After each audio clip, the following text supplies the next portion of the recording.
Imagine this. It's 6 BCE, and you are a respected Roman father. Wealthy, politically connected, admired in your social circle. You've spent decades building a name that commands respect. Every decision you've made has been calculated to secure your family's future, and tonight proves you succeeded. Your daughter is getting married. She is 16, perhaps 17, carefully educated, soft-spoken, raised to embody every Roman virtue: discipline, obedience, restraint. She knows how to speak when spoken to. She knows how to lower her gaze in the presence of authority. Most importantly, she understands that her future is not something she chooses. It is something arranged. The wedding is magnificent. Lantern light flickers across polished marble. Musicians play while servants refill goblets before they can empty. Guests laugh loudly, congratulating you on the alliance you've secured. Families like yours don't just celebrate marriages. They forge power through them. Your daughter smiles because she has been taught that smile is part of her duty. To everyone watching, this is what success in Rome looks like. But then the night moves toward its final ritual, the one no one explains, the one never discussed in polite conversation.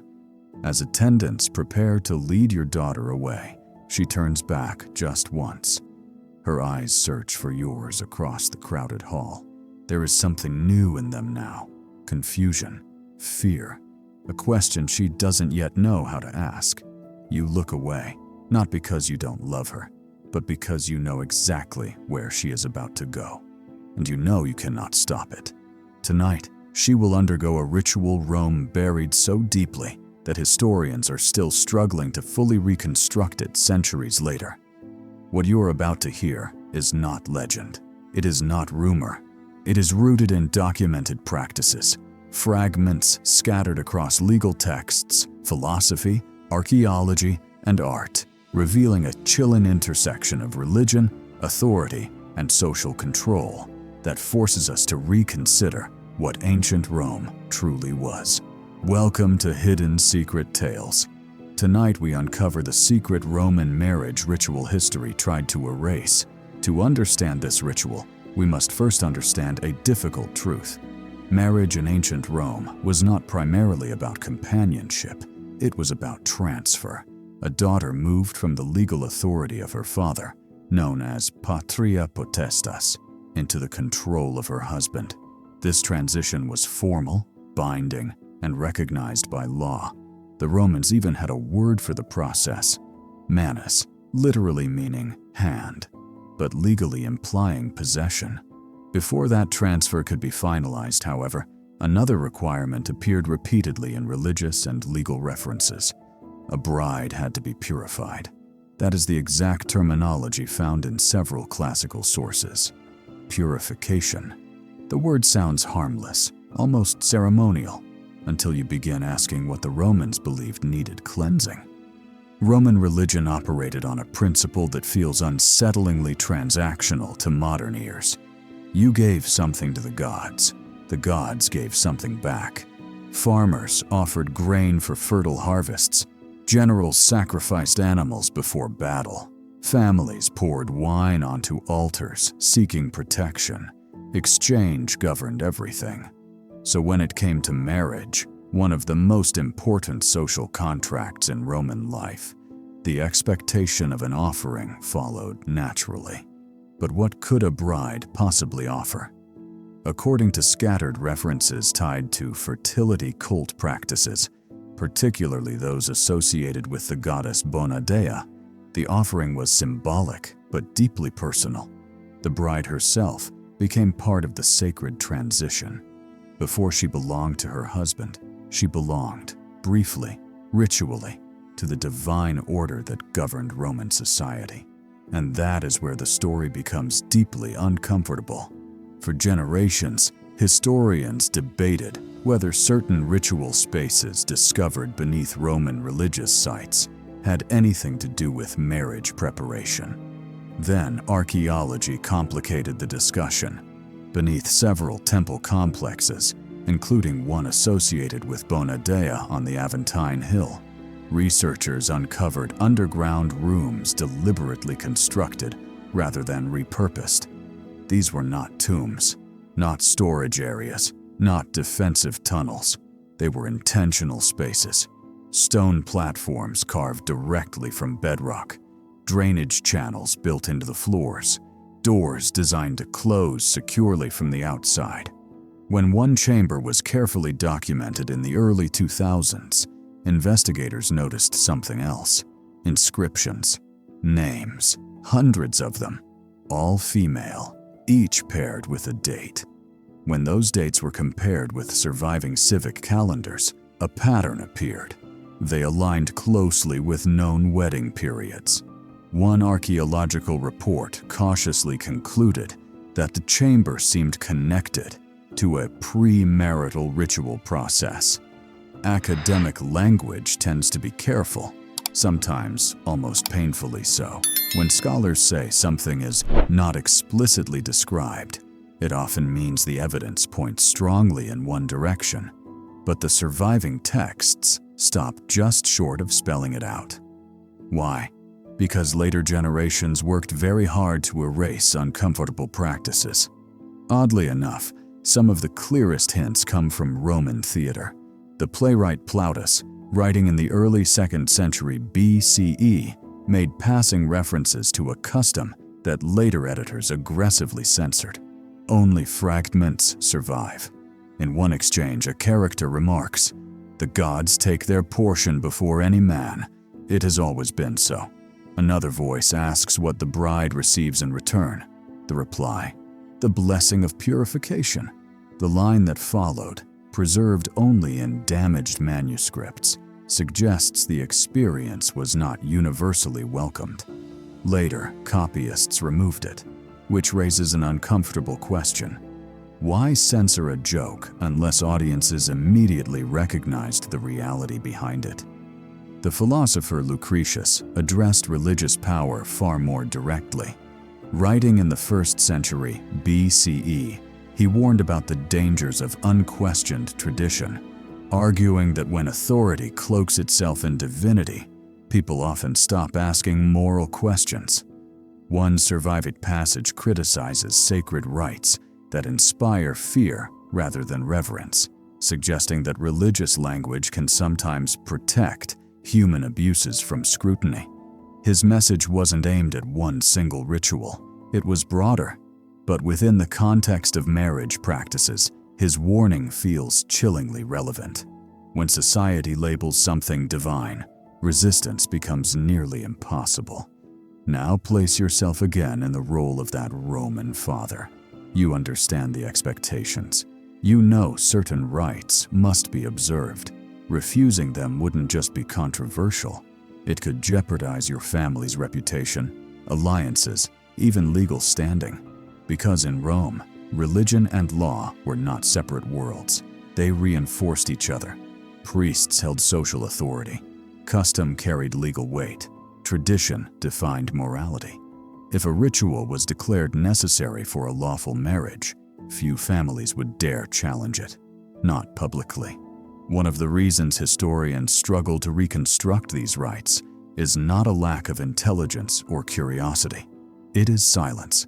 Roman culture placed enormous emphasis on protecting the secrecy of religious ceremonies. Revealing certain sacred practices could be considered impiety, a charge that carried severe consequences: exile, loss of property, social ruin, possibly worse. Imagine surviving an unsettling ritual only to be told that speaking about it might destroy your family. Most would choose silence, and silence, repeated across generations, begins to look like absence in the historical record. But silence is not the same as forgetting. People find other ways to leave traces, perhaps not even privately. And so daughters were escorted into sacred spaces, guided by older women who framed the experience as duty, something honorable, something required, something never discussed afterward. In the early 20th century, archaeologists excavating a Roman villa near Pompeii uncovered a room that seemed deliberately sealed long before the eruption of Mount Vesuvius. Someone had closed it off intentionally. Inside was a painted wall. At first glance, it showed a typical wedding scene: bride, groom, guests, ritual gestures. Then researchers noticed something strange in the background, almost hidden. A second image: a young woman being guided down a staircase by robed attendants, her body angled backward, her face turned toward a man above her, possibly the groom, who remained frozen in place, unable to follow, or forbidden to. The painter devoted extraordinary detail to her expression: fear, uncertainty, hesitation, more emotional precision than anywhere else in the composition. One early observer wrote that the hidden figure appeared to be the painting's true focal point, suggesting the artist wanted it seen, but only by careful viewers. Why hide such an image? Perhaps because painting it openly would have been dangerous. So the truth was layered quietly into art, and then the room itself was sealed. 2,000 years later, it speaks again. Roman brides traditionally wore a bright veil called the flammeum. For years, historians assumed it symbolized modesty, virtue, transition into married life. But ancient medical writers provide a more practical explanation. One physician, writing in the 2nd century CE, noted that some brides arrived at their marital homes showing signs of recent physical stress, something he treated as a medical concern rather than a moral one. He casually remarked that the veil served more than ceremonial purposes. It prevented unnecessary questions. That single observation forces us to reconsider everything. What historians once labeled symbolic may also have functioned as concealment, not deception, but discretion, a cultural preference for not looking too closely. Civilizations rarely preserve stories that challenge their self-image. Rome preferred to remember itself as disciplined, rational, civilized, a society of laws and order. Practices that complicated that narrative often faded from mainstream histories, not always through conspiracy, sometimes through simple discomfort. When later scholars encountered fragmented references to unsettling rites, many treated them cautiously or dismissed them as misunderstandings. But archaeology has a way of reopening closed conversations, and every rediscovered inscription, every buried fresco, every passing philosophical criticism nudges us toward a more complicated picture of Roman life. Not a caricature, not a condemnation, a reality. Ancient societies were capable of brilliance and brutality at the same time, just like ours.